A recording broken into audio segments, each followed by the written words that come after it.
ሰላም ሰላም ውድ የቻናላችን ቤተሰቦች እንዴት አላችሁ? በያላችሁበት ሰላማችሁ ይብዛ። በዛሬ ትምህርታችን ደግሞ የምንማረው የአማርኛ ቃላቶችን እንዴት በእንግሊዘኛ ፊደላቶች ተጠቅመን መጻፍ እንደምንችል እናያለን ማለት ነው። በቅድሚያ ግን ለዚህ ቻናል አዲስ የሆናችሁ በቻናላችን አማርኛ፣ እንግሊዘኛ፣ ሂሳብና ሌሎችን ትምህርቶች በኦንላይን እያስተማርን እንገኛለን። ስለሆነም በየትኛውም ዓለማት ሆናችሁ መማር የምትፈልጉ ልጆች ስልካችን ታች ላይ ስላለ በኢሞ፣ በቴሌግራም፣ በዋትሳፕ እንዲሁም ቀጥታም ቢሆን በመደወል ተመዝግባችሁ በሳምንት ለ5 ቀን በቀን አንዳንድ ሰዓት እያስተማርን እንገኛለን። መማር ትችላላችሁ።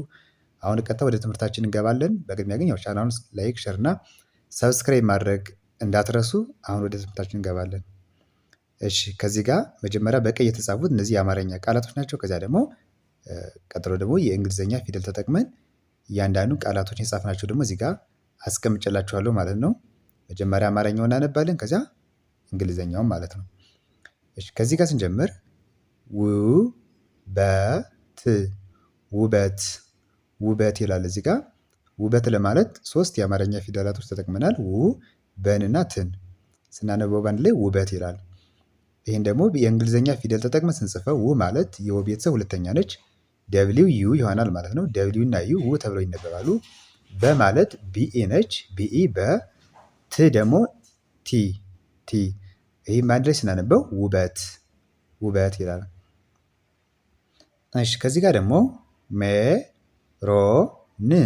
ሜሮን ሜሮን። እሺ ሜሮን ስንል ደግሞ ሜ ማለት ኤምኢ ነች። ኤምኢ ሜ ሮ አርኦ ን ኤን ኤን ሜሮን ሜሮን ሲጻፍ እንደዚህ ይሆናል ማለት ነው።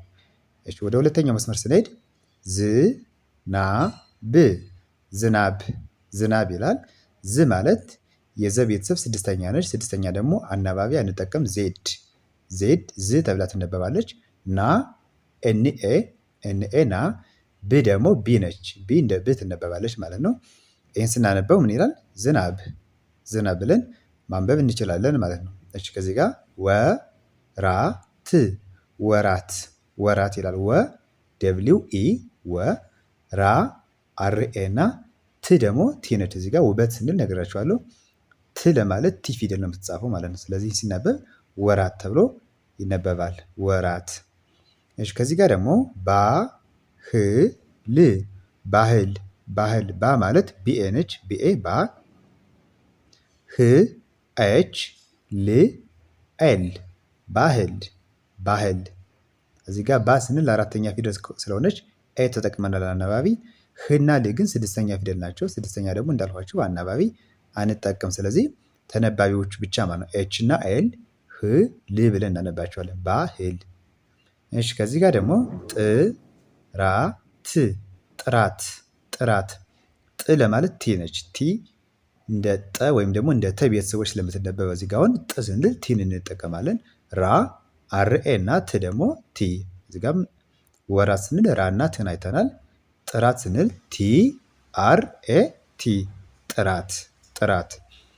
እሺ ከዚህ ጋር ደግሞ ከበሮ ከበሮ ይላል በአማርኛ። እዚህ ጋር ከበሮ ከማለት ኬኢ በቢኢ እና ሮ ደግሞ አርኦ አርኦ ሮ በአንድ ላይ ከበሮ ሲጻፍ እንደዚህ ይሆናል ማለት ነው። ከበሮ። ከዚህ ጋር ደግሞ ግመል ግመል ይላል። ግ ለማለት ጂ ነች። ጂ እንደ ግ ትነበባለች። መ ደግሞ ኤምኤ ነች። ል ኤል ግመል ግመል ይላል።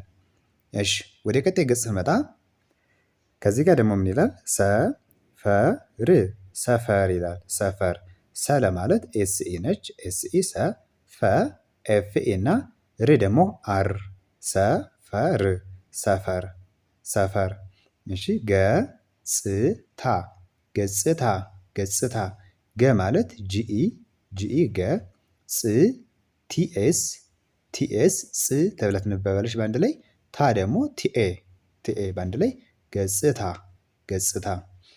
እሺ ከዚህ ጋር ደግሞ ደስታ ደስታ ደስታ። ደ ማለት ዲኢ ነች። ዲኢ ደ ስ ኤስ ታ ቲኤ ቲኤ ታ ደስታ ደስታ። እሺ ድመት ድመት ድመት። ድ የደ ቤተሰብ ስድስተኛ ነች። ስለዚህ ዲ ብቻዋን ድ ተብላ ትነበባለች። መ ኤምኤ መጀመሪያው ገጽ ላይ ግመል ስል ነግሬያችኋለሁ። መ ማለት ኤምኤ ነች። ት ደግሞ ቲ ፊደል ብቻዋን ት ተብላ ትነበባለች ማለት ነው። ስለዚህ ስናነበው ድመት ድመት ድመት። ከዚህ ጋር ደግሞ አበባ አበባ አበባ አ ኤ ነች። ኤ እንደ አ ትነበባለች። በ ደግሞ ቢኢ ነች። ቢኢ በ ለማለት አራተኛ ፊደል ቢ ኤ ኤ ለአራተኛ ፊደላቶች ነው አናባቢ የምንጠቀም ማለት ነው። ኤ ፊደልን ስለዚህ ስናነበው አበባ አበባ ይላል።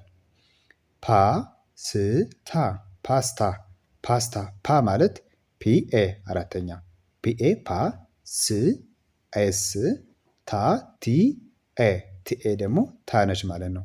ስለዚህ ይህን ስናነበው ፓስታ ይላል። ፓስታ ፓስታ። እሺ ወደ መጨረሻው ስንመጣ ተማሪ ተማሪ ተማሪ ተ ማለት ቲኢ ቲኢ ተ ማ ለማለት ኤምኤ ማ ሪ ለማለት አር አይ ተማሪ ተማሪ ተማሪ። እሺ የመጨረሻው ጀበና ጀበና ጀበና ጀኢ ጀ ተብላ ትነበባለች። በ ለማለት ደግሞ ቢኢ ከዚህ ጋር አበባ ስል ነግሬያችኋለሁ። በ ለማለት ቢኢ ነች። ና ደግሞ ኤንኤ ና በአንድ ላይ ጀበና ጀበና ይላል። ጀበና። እሺ እንግዲህ በዛሬ ትምህርታችን እነዚህን የአማርኛ ቃላቶችን እንዴት የእንግሊዘኛ ፊደላቶችን እየተጠቀምነ መጻፍ እንደምንችል አይተናል ማለት ነው። በቀጣይ ደግሞ በሌሎች ትምህርቶች እመለሳለሁ። በዋናነት የአማርኛና የእንግሊዘኛ ትምህርቶችን በተለይ ለጀማሪዎች የሚሆኑትን ሁሌም እየሰራሁ ስለምለቅ እናንተ እየገባችሁ ሁሌም መከታተል ትችላላችሁ። ሁሌ የምሰራው ቪዲዮ ደግሞ እንዲደርሳችሁ ቻናሉን ሰብስክራይብ አድርጋችሁ ቪዲዮዎችን ደግሞ ላይክ እያደረጋችሁ ተከታተሉ። በቀጣይ በሌሎች ትምህርቶች እስከምመለስ በያላችሁበት ሰላም ሁኑ።